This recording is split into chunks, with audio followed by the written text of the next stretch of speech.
talked about this before, but December was always my biggest month in my production career of real estate for over a decade. December was my biggest month, and I've had people ask me why, and it's just because I was afraid. I was afraid of running out of money in October.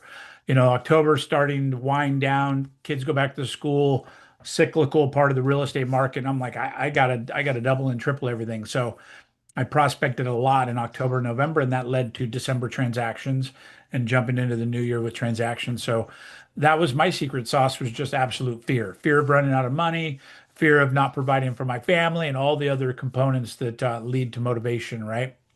So it wasn't that I had any spectacular things that we did in December. It was just less people are working in December. A lot of agents take off from around now through the first of the year. It's just like they work all year for this time off. And when you really apply yourself at this time of year, you stand out.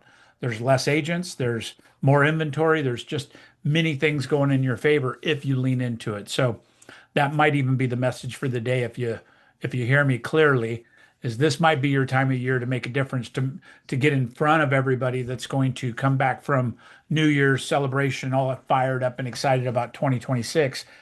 Real estate's got a 45-day cyclical window. It's got this window of 45 days from showing to transaction closed. So the sooner you could start, the better. So good job on getting in front of that. Hey Randy, Today I we're got gonna, one. yeah, So just closed just recently a deal about 10 days ago, and this was a roller coaster. And I think the big win, just looking back on it, is it was a low appraisal, which I hadn't ran to in a while. And I was able to negotiate at that price for my buyer and got them to keep all of their $12,000 in closing credits. And such a huge thing to see. The home bought report is sent with positive equity in the house already. So huge win. that's a big deal. And that's a byproduct of the market, right? The market is allowing us to be a little more aggressive on things that come up through the transaction, inspections, shortages on appraisals, all the things, right? And that it depends what side of the fence you're on, obviously. From a seller's agent perspective, I tell people to get all the inspections and all that done so we don't have these surprises where they think they can come in as a buyer and renegotiate, right? We take that renegotiating point out of there. But great point. Appraisals are a fixed thing that's going to live through the life of the house. So the next agent's not going to overcome a short appraisal unless they can combat it. So good job. That's a good story, Eric. So let's jump in. I've got a couple things I want to provide with you today, and um, it's really some of it seems basic, but it's really really important especially as we move into a new year. A lot of the things that we talk about in business planning and so on are going to be related to this, but and no particular order necessarily. I want you to write these down. I've got not going to tell you the number. I want you to pay attention, but I have a few things I'm going to go over with you, right? So number one, if you want to write down number one is know your numbers. Really, really important to know your numbers in your real estate business. And, having coached many, many agents over the years, this is one of the first things that we try to look at is let's find out what the baseline is. Where are you? What's your numbers? What's your KPI? What are you spending on lead acquisition? Many agents don't realize and understand this. It's an important component of your business. And, real simply, here's some overview, right? What were your expenses last month versus last year? Are you trending saving money? Are you trending spending money? Sometimes in the growth of our production, we're going to be laying into spending more, whether it's long-term additions and expenses such as systems and sites and CRMs and all the things, or is it you're just spending more to get the same number of customers, whatever that may be? How many sales do you need each month to break even? Many of you, it might be one. It might be one every 2 months to break even in your business. I've talked to teams where their monthly net is 12. They have to close 12 transactions to cover their net on their team, right? And obviously that's a big team and bigger things going on. But for you individually, knowing your numbers to me means what do you need to do to break even? And then we can measure profitability after that. Are your monthly and yearly financial reports being generated for your business? right? We do a lot of business planning this time of year. It's very common, very popular to follow a leader, to follow somebody and put together a business plan.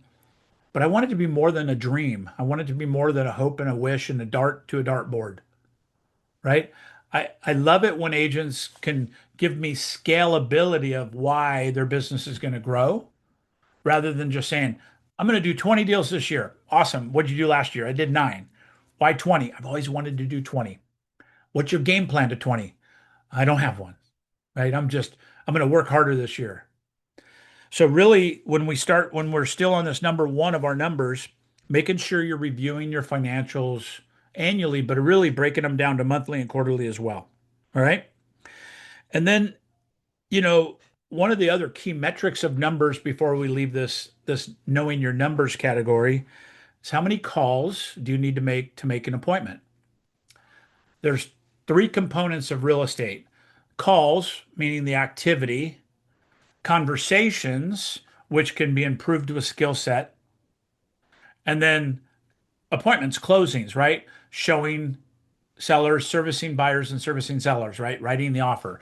So those are the three things we want to measure.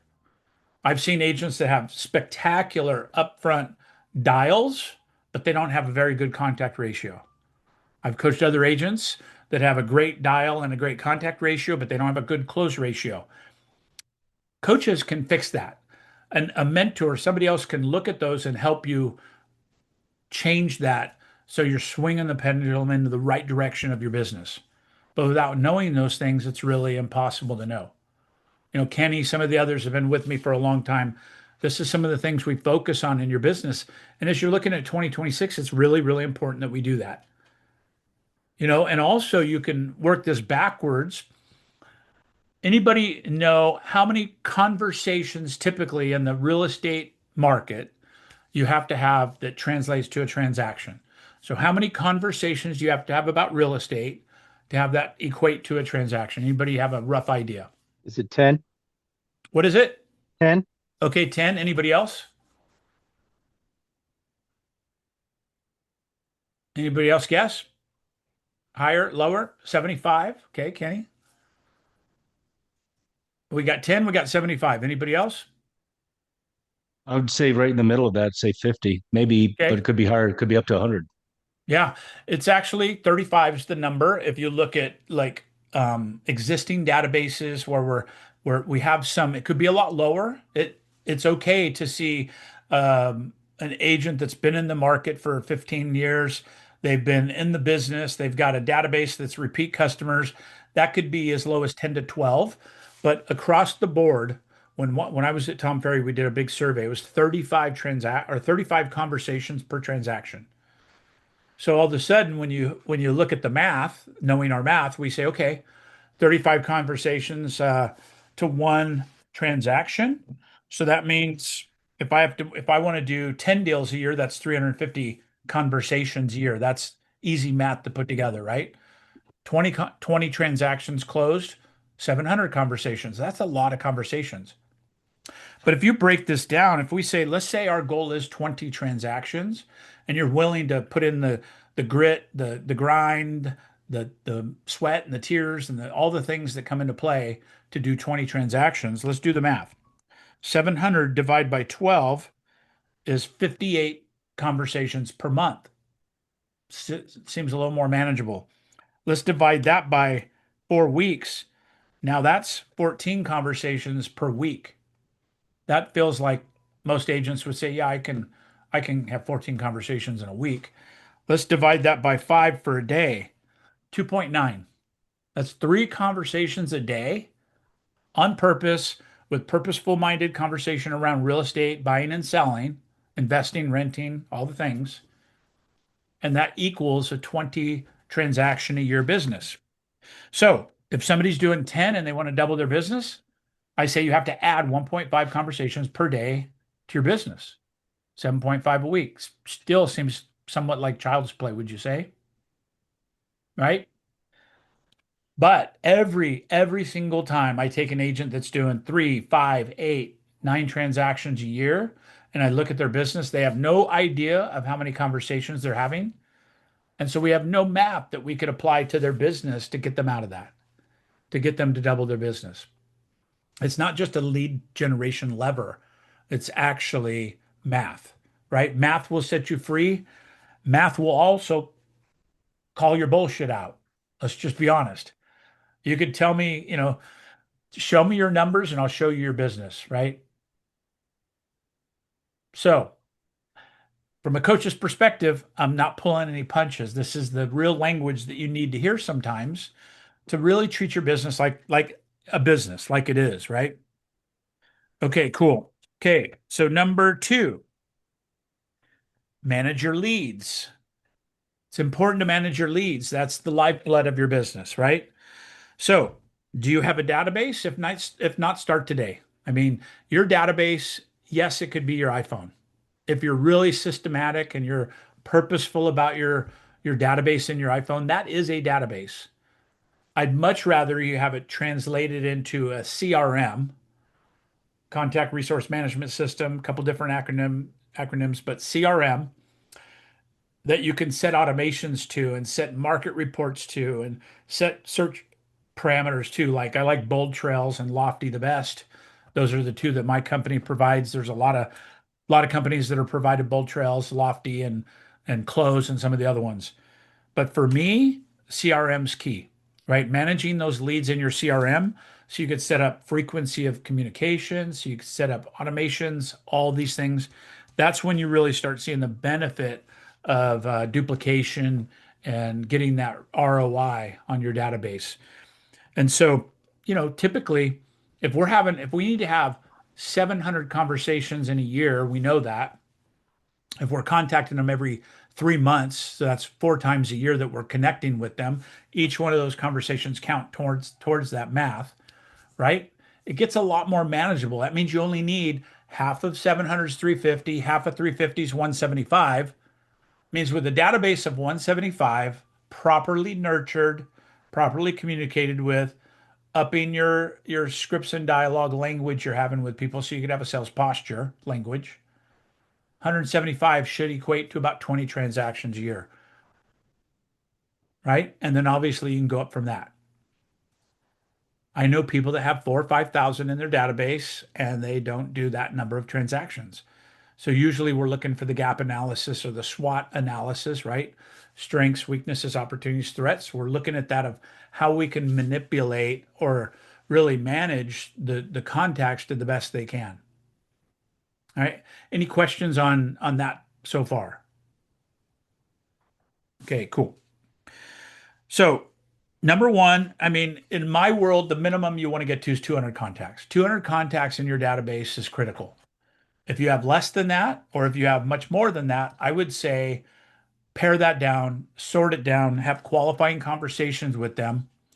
And that conversation may look just as something as simple as this. Hey, Dana, would you do a real quick role play with me? Sure. Hey, Dana, ring ring, Randy Byrd, how are you doing? Well, hey, Randy, how you? I'm doing great, man. Well, listen, happy holidays, first of all. You and the family good? Everybody doing all right? Yeah, just getting ready to open some presents, have some fun, hang out. I love it. I love it. You taking a little time off for the holidays? Just a little bit. Okay, cool. Well, December, yeah. listen, real quick, the nature of my call, I wanted to say Merry Christmas, Happy Holidays, all that as well, but we're heading into 2026. The market's turning around. We're optimistic about the market, about rates and all those things. Just a simple real estate question. Do you have any needs in real estate, either buying, selling, investing, or renting, where I might be able to help you in 2026? So my wife and I, we've been talking about taking on an investment property that maybe turn into a short-term rental. I've been hearing about some tax incentives for that. So that's just been a discussion we've been having. I love it. I think that's a great discussion to have. Do you mind if I help you along with that discussion and start providing some properties or some insight, those things along the way? That can't hurt. Sure. Would Okay, cool. nice to plug some of these properties in and see how the math works. Yeah, I'd be happy to help you with that. Do you have a timeline for that, Dana? We've been loosely discussing it, but we've been discussing it more often recently. So I would say within the next 3 to 6 months, we'd be ready to do something. Okay, that's pretty quick actually when you're talking maybe in a 60-day cycle for investment properties and so. why don't I start sending you some search parameter stuff? I'll get some information from you, what area you like, what price range you feel comfortable with, some of those really, preliminary starting point things. And then what I'd like to do is I'd like to stay in touch with you every quarter at minimum for next year to help you with your real estate needs as we progress. Would that cadence of every quarter for sure be enough for us, you think? Minus Yeah, the that'd be special need that you might have? that'd be great. Okay, cool. And, I know you probably know a lot of other real estate agents. I want to earn your business. I'm not having you commit to me and there's nothing to sign, but I just want to make sure that I'm also honoring that. If you had a property that you needed to buy or sell or invest or rent or otherwise, would you be willing to consider me for that as we progress? Yeah, happy to. Okay, cool. So pause, right? So I've qualified him. He actually had a need that I could lean into and give him now things. But if he didn't have that, I'm setting up an established timeline, how much I'm going to connect with him. I'm also setting the parameters of what I'm looking for and how we could help each other. I'm getting feedback to see if he's okay with that quarterly call. And I'm also setting the expectation that it will be made, right? And it could be a text, by the way. It could be text, text, call. It could be text, text monthly, and then a call quarterly, whatever you want to do. The more the merrier, as long as you don't get to an opt out situation with them. Okay. But staying in contact with your database very, very well, taking great notes. I can't undervalue this. For you, getting that 200 contacts in your database, and if you're having a purposeful conversation with 60 to 70 people a quarter, which mathematically doesn't equate to many conversations a day, you're talking a couple conversations a day. Mathematically, we just said it's three, right? That makes it where you all of a sudden feel like you've got hope and a plan in place to do the transactions. Then when the facts show up, when the transactions flow and the things happen like I say they're going to happen, you'll build more confidence, you'll build more belief, you'll build the things along the way. But that's job number one, right? Job number one is establishing that you have a valid database, getting that to 200 sorted and qualified people. By the way, this is the best time of year to have those conversations with folks like Dana, right? And I would not talk about their family for 10 minutes, then go, oh, by the way, I'm looking for real estate. If you're going to have that conversation, lead with, and you've heard me say this, lead with a business conversation. Hey, Eric, Randy Byrd. Hey, got a business question for you. But before that, I wanted to check in on you and your family, right? That's a great way to transition it because they're mentally thinking there's something business that's coming along, but it feels good when I talk about their family. And the more time I take with that, the more it adds value to that I care about them, right? As opposed to, hey, Eric, I heard you got married last year. Listen, I'm looking to see if you know anybody who wants to buy or sell. Mm. Okay. So you don't have to talk for 30 minutes about their life and their love life and where they're traveling, but it's good to pay attention to that communication and take good notes. Hey, Dilly's doing well, but she's got a little surgery coming up in January. It's just a wrist surgery. It's been bugging her. I'm making those notes. So in January or February or March, when I call them, I go, hey, last time we talked, during Christmas, Dilly was going in for surgery, and I think late January was it? How'd that go? Is she doing all right? That goes a long, long ways with building this rapport and trust in people and really creating friendships in the business space. Okay. So once you get to 200, if you're not there, that's job one. I wouldn't even worry about adding people to your database unless you don't have that number, right? So if we look at that as the priority, the next thing is we just be purposeful about adding people to our database on a regular basis. So when we talk about um, lead generation and all these things, these are opportunities to add people to our database that know, like, and trust us. Real simple, right? All right. So next one. Hey, Andy, can I ask you a question? Yes, please. So when you're adding someone new to your database, would you give them your bold trail number or whatever CRM you're using, or like your cell phone? What do you lead I, with? I always give them both. And if you've got received any communication from me, I always say, hey, Randy Byrd, by the way, here's my updated information. This is my work number, which is my CRM that I text from, I receive calls from, because you have to have an automation. Your cell phone's not an automation. And if it's not automated, you'll forget to do it, right? So I always want a backstop to be automation. So I'll say, Eric, Randy Byrd, I'm going to give you my updated contact information. This is my work number, 1234. And this is my cell number. This is the bat phone. This is like in my pocket at all times. If you need me, this is the best way to reach me. 5777. Just remember lucky 777, right? That's how you get a hold of Randy Byrd without question. The other one's my office number. I'm in the office a lot, but again, it might be 8 hours, 10 hours before I see it again. And then I might include my email and my website in that particular message where they have all my contact information. Okay. Perfect. Yeah. And then again, if they respond into the work number, you respond back to the work number. If they respond in your text, then I respond in my text. But I'll take a note into my CRM if there's not a way to migrate those automatically, which some CRMs do. But I'm always keeping notes of when I've communicated with them because that's the critical component of this is to see who in your system. And by the way, like Lofty and Bolt Trails, you can go in there and say, who haven't I talked to in 90 days? And out of 200, it'll tell you, here's 47 people you haven't talked to in 90 days, Mm, right? You can make this really simple or you can make it really hard. yeah. Okay. Um, Number 3 for me is going to be daily habits. I think your daily habits are really important because when you look at daily habits, I think it's far reaching. It's not just a morning routine, it's a habit of being in the office at a certain time. It's a habit of creating a disciplined call schedule in your schedule, meaning that it's your dollar producing activity, it's your IPA, income producing activity. That is the most important thing. You could probably accomplish that easily in 1 hour a day. In 1 hour a day, 5 days a week, 9 to 10, 10 to 11, 5 to 6 at night, it doesn't matter. You can, in 1 hour, make sure you contact 3 people in your database. You might leave a message. It might be tomorrow's follow up, whatever it is. And then you'll still have time to follow up on your leads that came into your system that day or over the last few days because you want to follow up with those multiple times in the first few days. Right. So if you're focused on that 1 hour, all you have to do is just, especially with a CRM telling you who to call and what to do because you've got a system, you're literally just locking in. And today it said I had 13 calls to make. I made those in an hour. I made all my calls.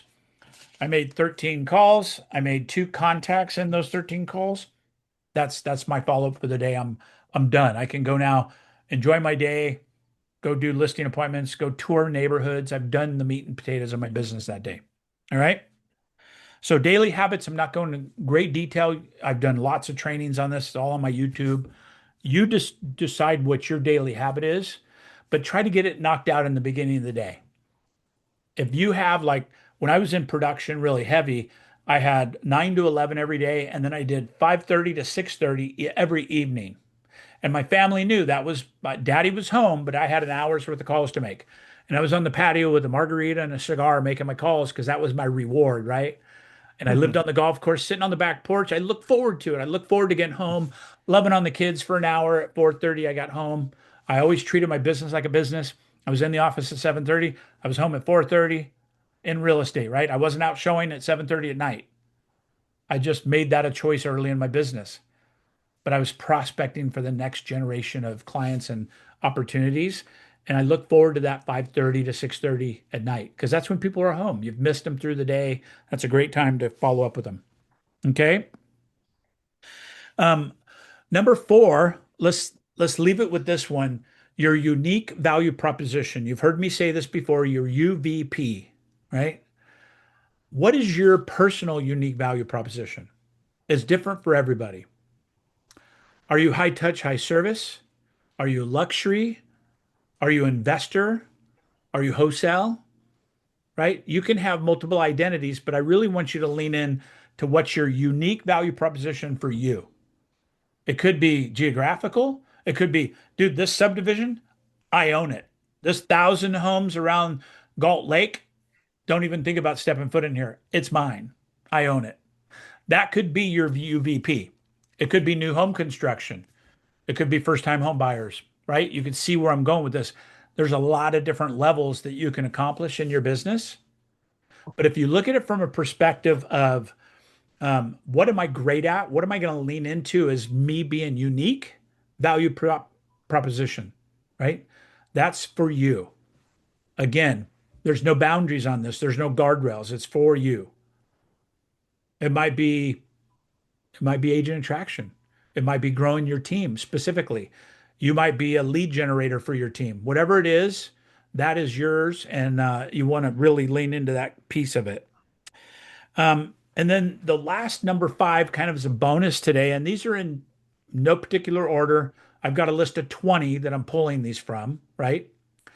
So I think one of the most powerful things you could do this time of year is develop your vendor relationships. If you think about this, your painter, how many houses a year does your painter paint?